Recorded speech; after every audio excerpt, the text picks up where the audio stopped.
आज मैं आप सबके लिए लाया हूँ एक बहुत ही सुंदर कहानी। यह कहानी सौतेली माँ की एक प्रेरणादायक कहानी है। तो चलिए शुरू करते हैं इस कहानी को। लक्ष्मण एक सरकारी स्कूल में टीचर था। उसके माँ बाप कुछ साल पहले ही एक दुर्घटना में मर जाते हैं। इस दुख से अभी वह बाहर निकला ही था कि तभी उसके लिए बहुत से रिश्ते आने लगते हैं। एक तो सरकारी नौकरी और दूसरा अकेला होने के नाते रिश्तों की लाइन लग जाती है। लेकिन अभी वह शादी नहीं करना चाहता था। एक दिन उसके मामा उसके लिए एक रिश्ता लेकर आते हैं, परंतु वह उसकी उम्र का लिहाज कर मना नहीं कर पाता है और शादी कर लेता है। लक्ष्मण की शादी उर्मिला से हो जाती है।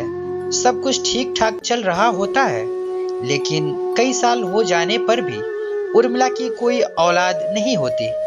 अब तो मोहल्ले वाले, रिश्तेदार सब ताना कसने लगते हैं, जिसे सुनकर ना तो उर्मिला रह पाती है और ना ही लक्ष्मण। एक दिन उर्मिला लक्ष्मण से उसकी दूसरी शादी के लिए कहती है। लक्ष्मण पहले तो तैयार नहीं होता, लेकिन पत्नी के बार बार आग्रह करने पर वह औलाद के खातिर दूसरी शादी करने के लिए तैयार हो जाता है। अब तीनों बहुत खुशी से रहने लगते हैं। साल बीतते बीतते उनका आंगन बच्चे की किलकारियों से गूंज उठता है। उर्मिला लौ को बहुत प्यार करती है। वह जो कुछ भी बनाती तो सबसे पहले उसे लौ को खिलाती, बाद में सब खाते हैं।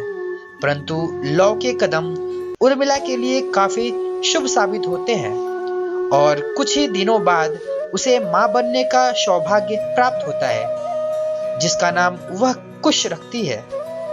अब तो घर में जो भी कुछ आता है, उर्मिला उसे छुपाकर पहले अपने बेटे के लिए रखती, खासकर काजू, जो कुश को बहुत पसंद था, और उसके बाद यदि कुछ बचता तो वह लौ को मिलता। उर्मिला कुश को बहुत प्यार करती थी, क्योंकि वह उसकी अपनी औलाद थी। परंतु लक्ष्मण की दूसरी पत्नी सुधा कब तक यह सब बर्दाश्त करती। एक दिन वह लक्ष्मण से कहती है कि देखिए जी, मेरे बच्चे को तो कुछ भी नहीं मिल रहा। दीदी सारा दूध व काजू बादाम चुरा कर अपने पास रख लेती हैं। ऐसे तो लव कमजोर हो जाएगा। तब से लव और कुश के लिए अलग अलग सामान आने लगा, परंतु उर्मिला से यह सब सहन नहीं होता।